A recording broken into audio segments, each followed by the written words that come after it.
This program was made possible by contributions to your PBS station from viewers like you. Thank you. On the next Discover the Upper Cumberland, we take a peek at the Sally Forth in Layers exhibit of 30 women artists in honor of Sally Crain Jager. Next, we learn more about the Latino community in the Upper Cumberland. And then we get our last glimpse of warm weather out at Sunset Marina in Pickett County. All of this and more on the next Discover the Upper Cumberland right here on WCTE, your Upper Cumberland PBS. Funding for this program is provided in part by the United States Department of Agriculture.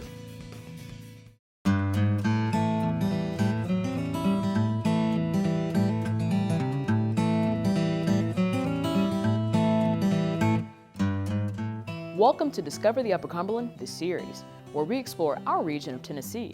I'm your guide, Desiree Duncan. The Sally Forth in Layers exhibit of 30 women artists from across the Upper Cumberland is currently on display at the Cookeville Performing Arts Center, the Putnam County Library, and the Magical Muse Gallery in Cookeville. The exhibit is in honor of artist Sally Crain Jager, and proceeds go to support a memorial scholarship at TTU in her honor. Producer Jacob Carr recently went to the opening night of Sally Forth, and you can view the art until October and November in some locations. The Sally Forth exhibit is in honor of Sally Crain Jager, and it supports her scholarship at Tennessee Tech University.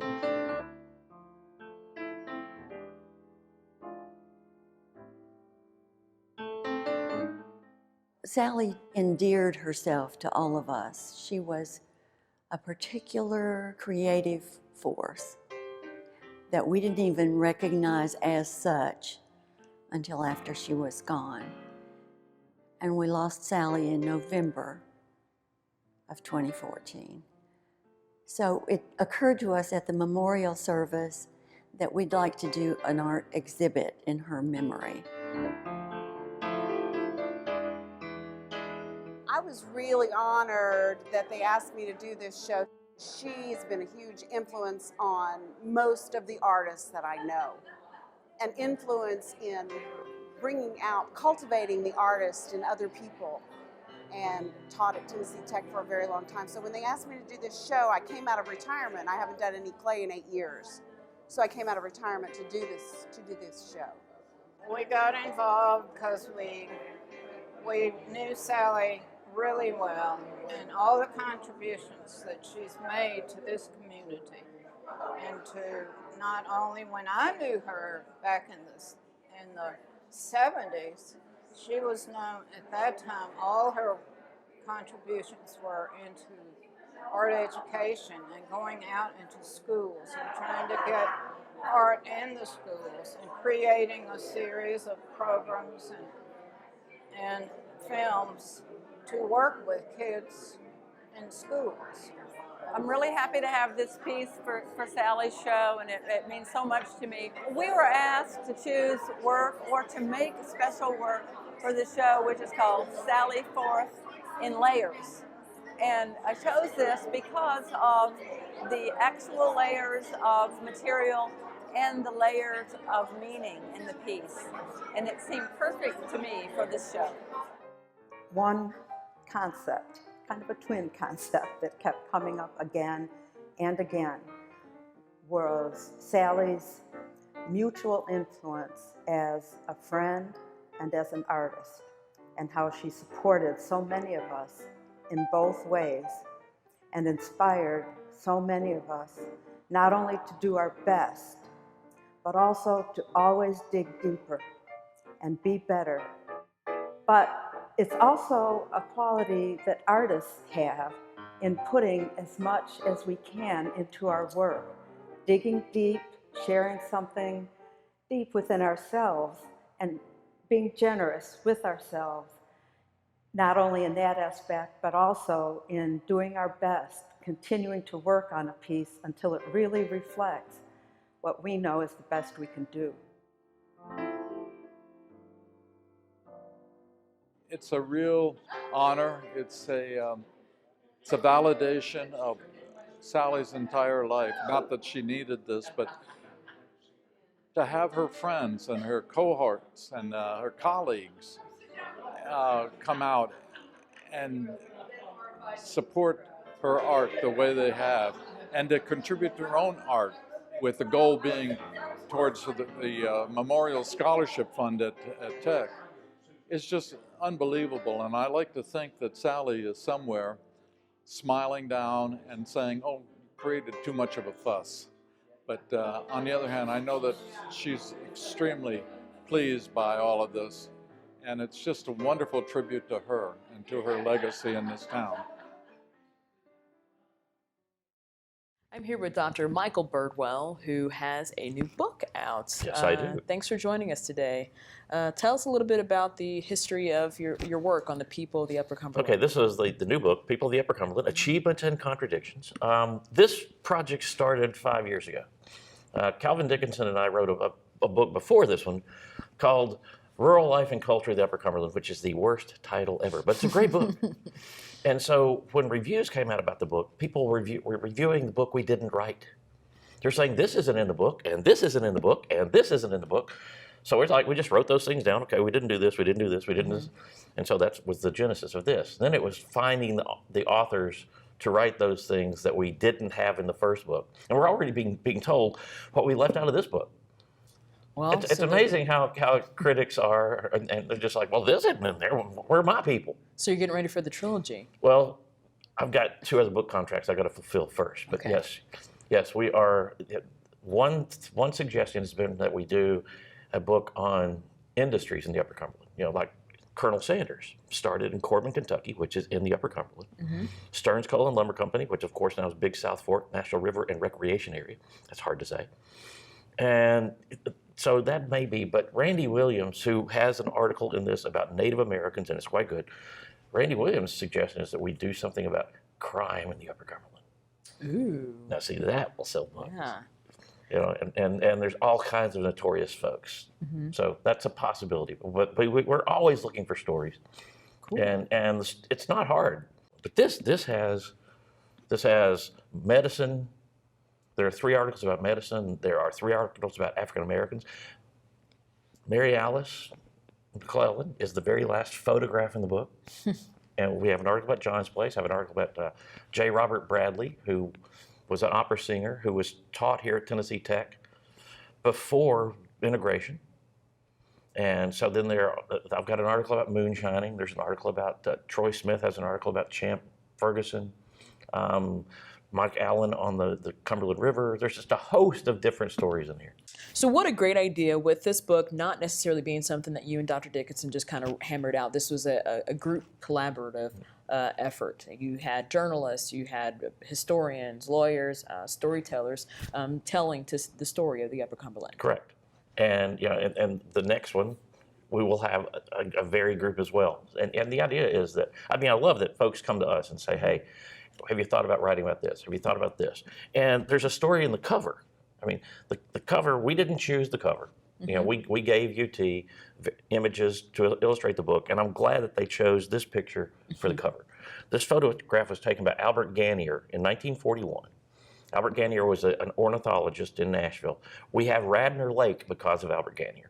Oh. And so Ganier goes to Pall Mall to shoot 67 photographs that were used to make the costumes in the set of Sergeant York. So it's just, that's just a wonderful photograph. Very cool. Yeah. Very cool. All right. So what, just, a short summary of what is your favorite part of this book, or what just sticks out to you as just a quintessential story of the Upper Cumberland? I tell you, Laura Clemens' story about J. Robert Bradley, it made me cry when I read it. It's just really, really good. And Mike Allen's story about the Cumberland River, and taking it from prehistory to the present, and he writes beautifully. Those 2 are 2 of my favorites. Of course, the ones I wrote, but I'm very pleased with this anthology. All right, so where can folks get this wonderful book? Well, the book, you can get it through Amazon, but the best thing is to contact either me or Dr. Dickinson, because we can get it for you at the author's discount price. Okay. So instead of paying $57 a book, we can sell it for $40. Oh, awesome. Are you sure you want to get bombarded with emails and calls? Look, we want to sell books. Okay. And the thing is, once the press reaches a price point, the book price will come down. So that's in everybody's best interest. Okay, to contact you. Yes. All right, and we'll put that information up for you. Anything else you'd like to give us about your project or what you have coming up? Well, I have 3 things coming up. Okay. On November the 6th and 7th, the Tennessee Great War Commission, of which I am the chair, is having our first symposium about the Great War. It's in Nashville from 9 to 4:30 on the Bicentennial Mall and State Museum and the state, the military branch. So we want folks to come out for that. Okay. Then I'm working on a book on Tennessee and World War I, and then working on getting ready to gear up for the next Upper Cumberland book and finishing a book on moonshine. And there is a teaser in this book about the moonshine book. So there's a chapter on moonshine that's like, wait for the full story. Okay. Well, we do love our moonshine in this part of the country. Thank you again, Dr. Birdwell, for joining us. Thank you, Desiree. We'll get back with more Discover the Upper Cumberland.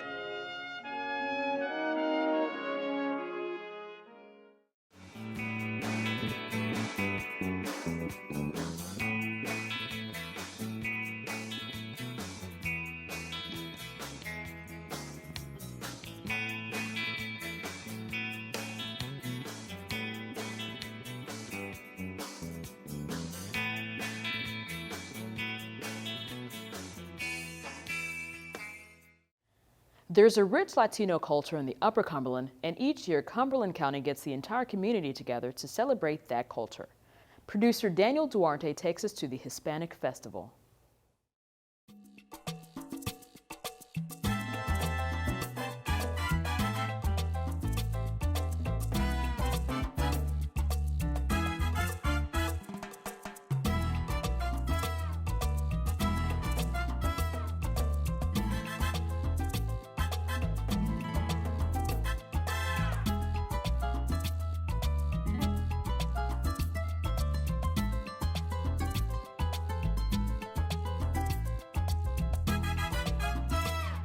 My name is Lucretia, and I'm here at the Cumberland County Hispanic Festival. I'm the coordinator over the kids area.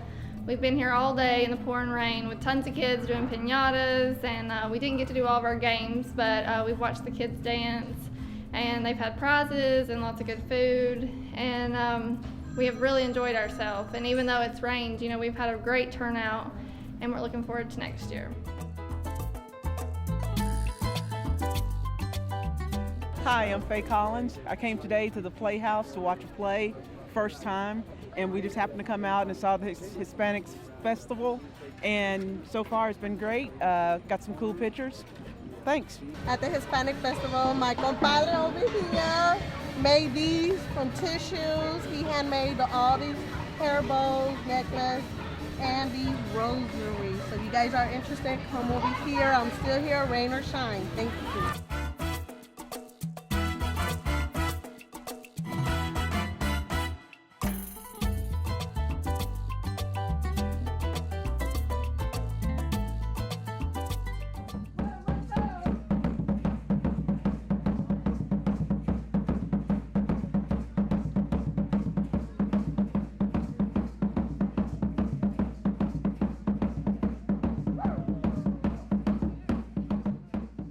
I think it's important because, my kids are half Hispanic, so living in where they're a minority, I want them to know their culture, and I think it's good for the community to come together and see, how other people live, and that there needs to be diversity.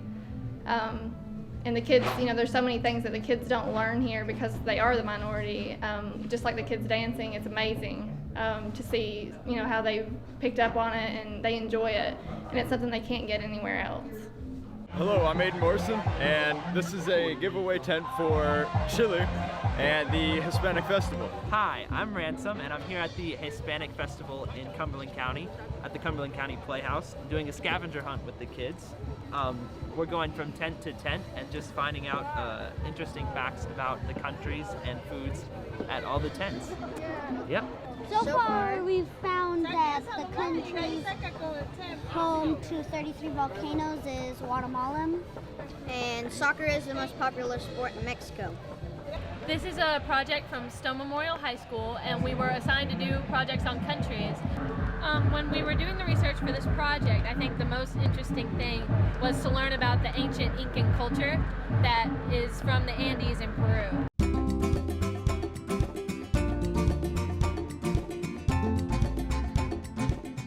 Last year we had it in a small area of the parking lot. This year we've expanded to their stage. The Playhouse hasn't used that side in years. So we were able to pressure wash and fix some boards and liven it up a little bit. And we have a great area over there to have it in. And, you know, we can't do that without sponsors. It takes a lot to put this stuff on. And our committee is extremely small. So we would love to have more sponsors. And this year we raised money for the kids area just for individuals. You know, sometimes just because you're not a big sponsor, corporate sponsor, doesn't mean you can't help. And also volunteers. Go, Baba!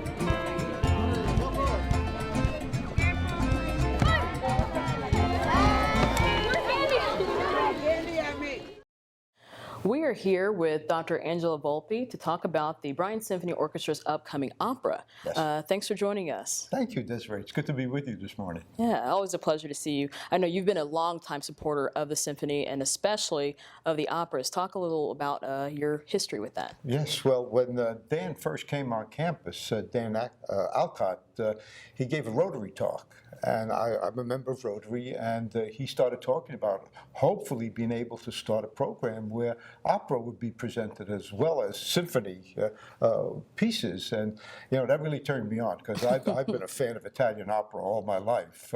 So after the meeting, I said, Dan, if you're going to be doing Italian opera, you know, Jeanette and I would be happy to do whatever we could. And back then, I guess the first opera that Dan put on was La Bohème. Which really was wonderful. Of course, Puccini is wonderful, whatever he does.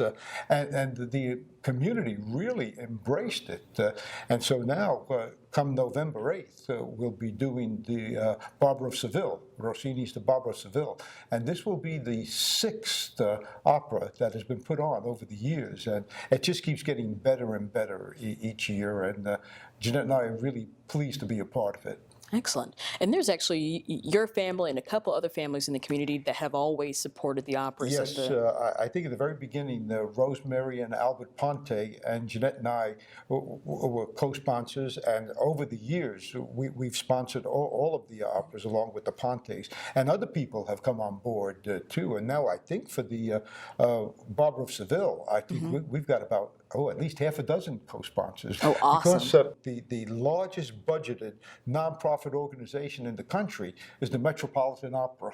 And when you think about it, it makes sense because of all the expense of putting on an opera. So it's really something that, you know, Cookeville could say a community of this size not only puts on symphonies, which are wonderful, puts on operas as well.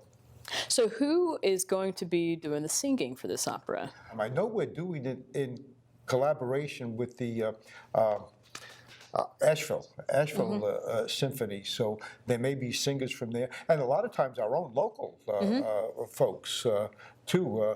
Ms. Pulte, you know, who is in the music faculty, has appeared, and several of our own people, but people coming from all over the country. The day after the opera, which is on Sunday, November 8th, on Monday, students from all over Putnam County, I believe it's fourth graders from all over Putnam County and from Warren County come in. You know, you can hardly get by on campus with all of the buses that come in. And this is a tremendous introduction for the children of that age. You know, I was lucky, you know, being in an Italian-American family. I mean, you grew up on opera and Frank Sinatra. You know, you cut your teeth on that. But many times, children don't get the opportunity to hear something. And if you get them at that age, you know, you get them for life because the imprint is just tremendous. Yeah, that's the big issue and the need for music education, theater, arts education in schools. Is you know, you build those lifelong foundations. Absolutely. And it's so essential. You know, I cringe sometimes when budgets get cut in the government and some of the politicians say, we got to cut the arts, where they're not valuable. I say, please, what are you people thinking of? I mean, the arts are so essential if we're going to have a civilized society. Yeah, excellent. All right, tell us when the concert's going to be. Again, how can folks get tickets? Okay, November 8th, and you can get tickets by getting up with the Bryan Symphony Orchestra, you know, Susan Luna and her staff, just give them a call, and they'll be glad to set you up. And I must say, if you want to go, you got to call early, because the Bryan Symphony is essentially 100% subscribed, and many times people who don't belong. That's why I would really urge people to see about becoming season ticket holders for the Bryan Symphony Orchestra, because a lot of times it's standing room only. It's sold out, and the only tickets that are available, if people who are season ticket holders can't make it, and they let Susan and her staff know, please, we're freeing up our tickets, see if someone wants it. So I would emphasize, please think about becoming season ticket holders. Okay, we'll do that. All right, thank you again for joining us, Dr. Angelo Volpe, and we'll be back with some more Discover the Upper Cumberland.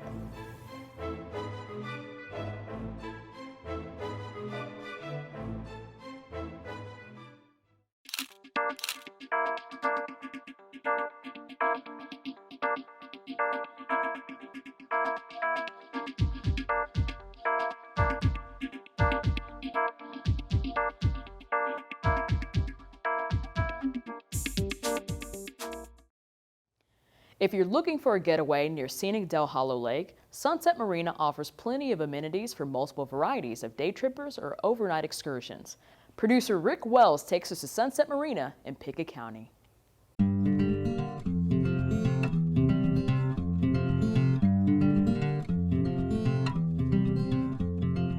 Sunset Dock was established in 1949 as a fishing camp. Had fishing cabins, a fuel pump, a small cafe with about 10 seats, and operated as a fishing camp for almost 60 years. In 1994, we purchased Sunset Dock from the former owner, Miss Mildred Harrison, and we began developing Sunset Dock more into a marina and resort. Over the last 21 years, Sunset Marina has grown into one of the largest marinas on Del Hollow Lake, offering boat storage for close to 500 boats. We have 26 rental cabins. We have 43 rental boats, everything from houseboats to pontoon boats to fishing boats, wave runners, and runabouts or ski boats. We also have a 100-seat restaurant here on site, Pier 42 restaurant. We have a 5,000 square foot marine store where we stock all the items that boaters need for a fun day on the lake or an extended vacation. In addition to all of the rental facilities we have here at Sunset Marina, customers frequently bring their own boat, and they can bring their own boat and stay in a cabin or stay in a houseboat. We have overnight dockage for those customers who own their own boat, and they can spend a lot of fun time on the lake. And if they want a day off the lake, we're blessed to be located here in Pickett County, Tennessee, and Pickett County has quite a history of things to do when you're not on the lake. We're blessed to have the Cordell Hall Museum here in Pickett County. We also have the home of World War I hero Sergeant Alvin York. That's a close drive over in Pall Mall, Tennessee. We're not far from Del Hollow Dam and the National Fish Hatchery for people to take a day trip to. So we have a lot of activities surrounding Del Hollow Lake that can be done in just a short time. If someone has had enough sun and enough fun on the lake, they can get out for a day and enjoy other activities as well. Del Hollow Lake lies right on the Kentucky-Tennessee state line. We have beautiful water in both states, in Kentucky and Tennessee. Del Hollow is known for the world record smallmouth bass, and actually the largest 3 smallmouth bass caught in the world were caught right here on Del Hollow Lake. You do have to have a Kentucky fishing license if you're fishing the north end of the lake, or a Tennessee fishing license if you're here on the Tennessee side of Del Hollow Lake. But you can find ample fishing. We have catfish, we have walleye, we have bluegill, we have some of the largest black-nosed crappie you'll ever find, catfish. As you can see behind me, Del Hollow Lake has crystal clear water and pristine shoreline that's protected by the U.S. Army Corps of Engineers. If you have never had an experience of being on Del Hollow Lake, or if you've never experienced a lakeshore cabin vacation or a houseboat vacation, you really owe it to yourself to spend a day, spend a weekend, or spend a week on beautiful Del Hollow Lake here in the Upper Cumberland of Tennessee.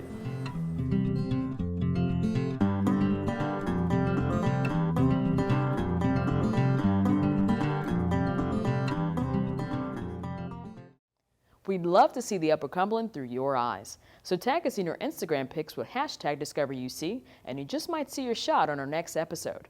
For more info on the show and to catch your favorite segments, visit our website at wcte.org/discover. Also, if you have any topic ideas, email them to discover@wcte.org.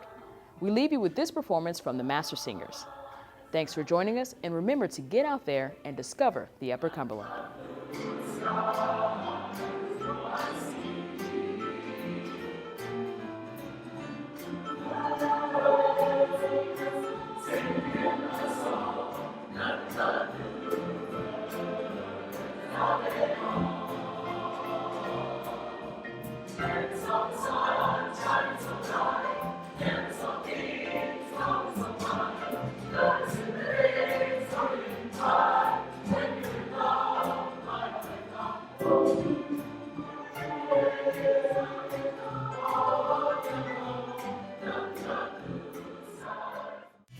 Funding for this program is provided in part by the United States Department of Agriculture.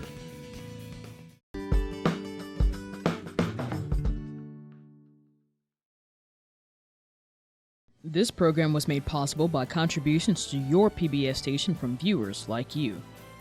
Thank you.